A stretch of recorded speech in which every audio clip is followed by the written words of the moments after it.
হরে কৃষ্ণা। কেমন আছেন সকলে? অনেকদিন পর আবার একটি পেন্টিং করতে বসেছি, মানে ভিডিও বানাচ্ছি আর কি। আসলে প্রায়শ প্র্যাকটিস করে থাকি, কিন্তু কাজের মাঝে ভিডিও বানাতে প্রায়ই ভুলে যাই। আজকের এই পেন্টিংটা হলো ক্যানভাসের উপর অ্যাক্রাইলিক পেন্টিং।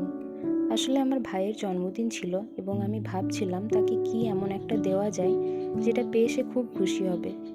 তারপর মনে হলো যে নিজের হাতে যদি তাকে একটা জগন্নাথের পেন্টিং বানিয়ে দেওয়া যায় তাহলে মন্দ হবে না।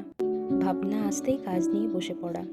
ক্যানভাসে এটি করা আমার প্রথম কাজ, তাই প্রথমে খুব ভয়ে ছিলাম যে পেন্টিংটা কি আদৌ কমপ্লিট করতে পারবো, আর যদি কমপ্লিট হয়েও যায় তাহলে সঠিক বা মনের মতো হবে কি না। যাই হোক, অনেক কিছু ভাবতে ভাবতেই প্রায় রাত 2টোর সময় আমার এই পেন্টিংটা কমপ্লিট হলো। হয়তো ক্যানভাস এবং অ্যাক্রাইলিকে প্রথম কাজ করছি, তার জন্য সময়টা একটু বেশি লেগে গেল। অ্যাকচুয়ালি কোনো পেন্টিং শুরু করলে সেটা কমপ্লিট না হওয়া পর্যন্ত আমার ঘুম আসে না, তাই সময় জ্ঞানটাও থাকে না।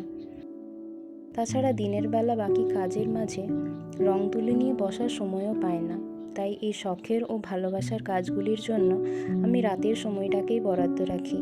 নিজের ক্যারিয়ার, ভক্তি জীবন সব কিছুর মাঝে এই রং তুলির টানের যে ভালোবাসা, সেটাকে নিজের মধ্যে বজায় রাখতে হলে একটু এক্সট্রা পরিশ্রম তো করতেই হবে, এবং আমি এই ব্যস্ততাকে বেশ ভালোই এনজয় করছি। অনেক জায়গায় অনেক ভুল ত্রুটি রয়েছে, কিন্তু দেখতে বেশ ভালোই লাগছিল।